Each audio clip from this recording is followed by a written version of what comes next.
Hello everyone, my name is Pappu Kumar और आप देख रहे हैं मेरा यूट्यूब चैनल एजुकेशन का फाउंडर पीके। तो आज हम मैथ का सिलेबस जानेंगे, मतलब कि class 10th Bihar board class 10th में हमको मैथ तो पढ़ना है और मैथ में कौन कौन से चैप्टर पढ़ना है उसके बारे में हम जानेंगे, ठीक है। और किस चैप्टर से कितने नंबर का बोर्ड में जो बोर्ड एग्जाम आपको होता है, ठीक है, उस बोर्ड एग्जाम में किस चैप्टर से कितना नंबर पूछा जाता है, ठीक है, तो वही हम जानेंगे, ठीक है। तो देखिए, पहले कौन कौन से चैप्टर पढ़ना है उसको हम देख लेते हैं, उसके बाद हम जानेंगे कि किस चैप्टर से कितना नंबर का क्वेश्चन हमारे बोर्ड एग्जाम में आता है, ठीक है। और एक बात और, OMR शीट के भी बारे में हम कुछ जान लेंगे, ठीक है। तो बन रही हमारे साथ इस वीडियो में। देखिए, तो चलिए हम शुरू करते हैं। देखिए, हमारे क्लास 10th में मैथ में ये सब चैप्टर आपको पढ़ना होगा, ठीक है। 15 चैप्टर है, वही 15 चैप्टर आपको पढ़ना है और इसी 15 चैप्टर में से आपका जो 100 नंबर का जो बोर्ड एग्जाम फाइनल एग्जाम होता है उसमें नंबर आता है, मतलब 100 नंबर का क्वेश्चन आपसे पूछा जाता है, ठीक है। तो चलिए देखिए क्या क्या पढ़ना है वो आपको हम बता देते हैं। देखिए, पढ़ना फर्स्ट में आपको पढ़ना है वास्तविक संख्या, ठीक है। वास्तविक संख्या यानी कि रियल नंबर। आप लोग तो बचपन से पढ़ते आ रहे हैं कि वास्तविक संख्या किसे कहते हैं, ये सब पढ़ चुके हैं, ठीक है। तो वही वास्तविक संख्या का थोड़ा सा विश्लेषण इसमें पढ़ना है। तो वास्तविक संख्या हो गया, उसके बाद बहुपद हो गया, ठीक है। बहुपद हो गया, आप 9th में पढ़े होंगे बहुपद। तो फर्स्ट में आपको पढ़ना है वास्तविक संख्या, दूसरा बहुपद है और तीसरा दो चर वाले रैखिक समीकरण, उसके बाद द्विघात बहुपद, उसके बाद आपको पढ़ना है समांतर श्रेणियां, उसके बाद त्रिभुज पढ़ना है, ठीक है। और 7वां नंबर में आपको पढ़ना है निर्देशांक ज्यामिति, ठीक है। और आगे आपको पढ़ना है त्रिकोणमिति का परिचय और इसी चैप्टर में ये भी आता है, ठीक है, मतलब त्रिकोणमिति का अनुप्रयोग। और अगला है मेरा वृत्त और 11 नंबर में आपको पढ़ना है रचनाएं, मतलब कंस्ट्रक्शन आपको पढ़ना है। वृत्त एक तरह से समझिए ना, वृत्त के बारे में हम थोड़ा सा डिटेलिंग करेंगे, वृत्त कैसे बनता है उसके बारे में इसमें हम पढ़ेंगे। और वृत्त से संबंधित क्षेत्रफल और वृत्त का जो फॉर्मूला था, जैसे वृत्त का क्षेत्रफल क्या होता है पाई स्क्वायर, उसी के मतलब वृत्त का क्षेत्रफल हमको पढ़ना है। कि जैसे कोई वृत्त हो गया, ठीक है, वृत्त दे देगा उस सर्कल टाइप का ठीक है, और उसका क्षेत्रफल निकालना होगा 2πr, मतलब परिधि उरिधि निकालना होगा। उसी तरह से उसका जो चैप्टर है मतलब वृत्त का क्षेत्रफल इसमें पढ़ेंगे। और अगला मेरा पृष्ठीय क्षेत्रफल एवं आयतन, ठीक है। तो इसमें जो आपका आ जाएगा गोला बेलन घन घनाभ जो है इस चैप्टर में आपको पढ़ना है। अगला 14 नंबर है सांख्यिकी और 15 है प्रायिकता यानी कि प्रोबेबिलिटी आपको पढ़ना है, ठीक है। तो होप्स आप लोग को चैप्टर जो है वह पता हो गया होगा, ठीक है, कि कौन कौन सा चैप्टर हमको पढ़ना है, ठीक है। जैसे कि वास्तविक संख्या, बहुपद, द्विघात बहुपद, दो चर वाले रैखिक समीकरण, त्रिकोणमिति, सांख्यिकी, इस तरह से आपको चैप्टर पढ़ना है, ठीक है। तो चलिए अब हम देख लेते हैं कि किस चैप्टर से कितने नंबर का क्वेश्चन पूछा जाता है, ठीक है। देखिए, स्टूडेंट जो लोग क्या होता है ट्यूशन पे जाते हैं और आते हैं, जो पढ़ाते हैं वो पढ़कर चले आते हैं, ठीक है। और कुछ माइंड नहीं लगाते कि हमको क्या आगे पढ़ना है क्या नहीं पढ़ना है, लाइफ में क्या करना है, उस सब पे ध्यान ही नहीं देता, ठीक है। तो चलिए पहले हम इसके बारे में देख लेते हैं, वो सब छोड़िए आप लोग।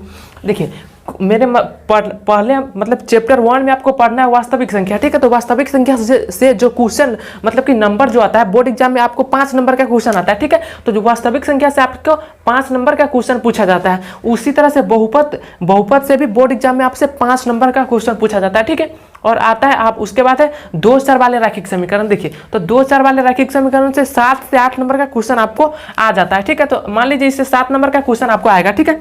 इससे जो आता है वह 7 नंबर के क्वेश्चन के आसपास में आता है। उसी तरह से द्विघात बहुपद है, इससे भी लगभग 7 से 8 नंबर के क्वेश्चन इससे पूछा जाता है। और अगला आपको समांतर श्रेणी है, तो इससे 5 नंबर क्वेश्चन फिक्स रहता है, ठीक है, इससे 5 नंबर पूछा जाता है। और अगला आपको त्रिभुज दिख रहा है, तो त्रिभुज से लगभग वही 10 नंबर के आसपास में आता है, कभी कभी 10 प्लस भी आ जाता है, 11-12 नंबर के भी क्वेश्चन इससे पूछ देता है, ठीक है। और अगला है आपको निर्देशांक ज्यामिति, तो इससे 5 नंबर का क्वेश्चन आपसे पूछा जाता है, ठीक है। और अगला आपको देखिए दिख रहा है त्रिकोणमिति का परिचय और दूसरा है त्रिकोणमिति का अनुप्रयोग, ठीक है। मतलब इसके हेल्प से मतलब लंबाई चौड़ाई ऊंचाई जो होता है ना, आधार लंबकर्ण के हेल्प से हम मतलब जैसे आपको कोई मीनार दे दिया जाएगा, ठीक है, मीनार, और आपको वहां पर उन्नयन को नवनयन को जैसे बनेगा, ठीक है, और उसी के हेल्प से जो छाया बनेगा उसका लंबाई उंबाई आपको ज्ञात करना पड़ेगा। वही जो पढ़ना है वो त्रिकोणमिति का अनुप्रयोग में पढ़ना है। तो इस दोनों चैप्टर से त्रिकोणमिति का परिचय और त्रिकोणमिति का अनुप्रयोग से 20 नंबर का क्वेश्चन पूछा जाता है, ठीक है। तो अगर आप क्लास 10th में हो तो त्रिकोणमिति बहुत ही अच्छे से पढ़िएगा, ठीक है। और इस चैनल पर फिलहाल त्रिकोणमिति ही कराया जा रहा है, ठीक है।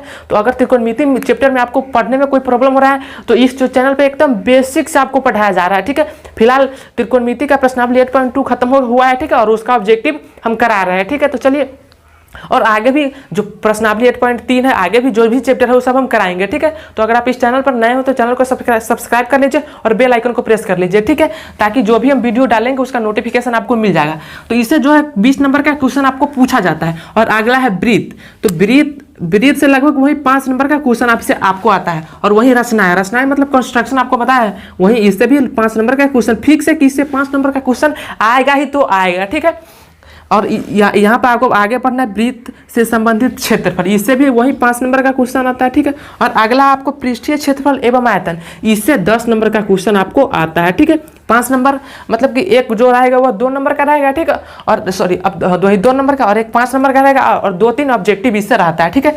और अगला आपको पढ़ना है सांख्यिकी, इससे भी 5 नंबर का आता है। और प्रायिकता, इससे भी 5 नंबर का क्वेश्चन आपसे पूछा जाता है। एक तो सब्जेक्टिव पूछ लेगा मतलब 2 नंबर में, और एक और कुछ ऑब्जेक्टिव रहेगा, ठीक है। इस प्रकार का क्वेश्चन रहता है। तो होप्स आप लोगों को कि मतलब क्लास 10th के मैथ में क्या क्या पढ़ना है और किस मतलब कि चैप्टर से कितना कितना नंबर का आपको क्वेश्चन आता है, ठीक है। वो आप तो समझ गए होंगे, ठीक है। और देखिए एक बार और बता देते हैं आपके, देखिए मतलब जो आप बोर्ड एग्जाम दे जाएंगे, ठीक है। तो आप तो ऑब्जेक्टिव हो गया 50% ऑब्जेक्टिव हो गया, मतलब जो आपको 50% क्या 50% प्लस हो गया, मतलब 60 ऑब्जेक्टिव आपको दिया रहेगा, उसमें से मात्र 50 बनाना है, ठीक है। तो आपको इस प्रकार एक OMR शीट दिया जाता है, ठीक है। इस प्रकार आपको दिख रहा होगा कि OMR शीट दिया रहता है, इसमें अपना नाम, रोल नंबर, रोल कोड और स्कूल का नाम, ठीक है। और अपना जो इस प्रकार और बॉक्स रहेगा, ठीक है। तो अगर आप इस OMR शीट पे कोई वीडियो चाहते हैं तो आप लोग कॉमेंट पर सिर्फ OMR लिख दीजिए, ठीक है। आपको अगले दिन जो है OMR मतलब कैसे भरा जाता है, किस प्रकार इसको रंगना है, ठीक है, उस पर हम एक वीडियो आपको ला देंगे, ठीक है। तो होप्स आप लोगों को यह पता चल गया है कि चैप्टर क्लास 10th में क्या क्या पढ़ना है और किस चैप्टर से कितने कितने नंबर का क्वेश्चन आता है, ठीक है। तो चलिए मिलते हैं आप लोगों से नेक्स्ट वीडियो में, तब तक के लिए जय हिंद।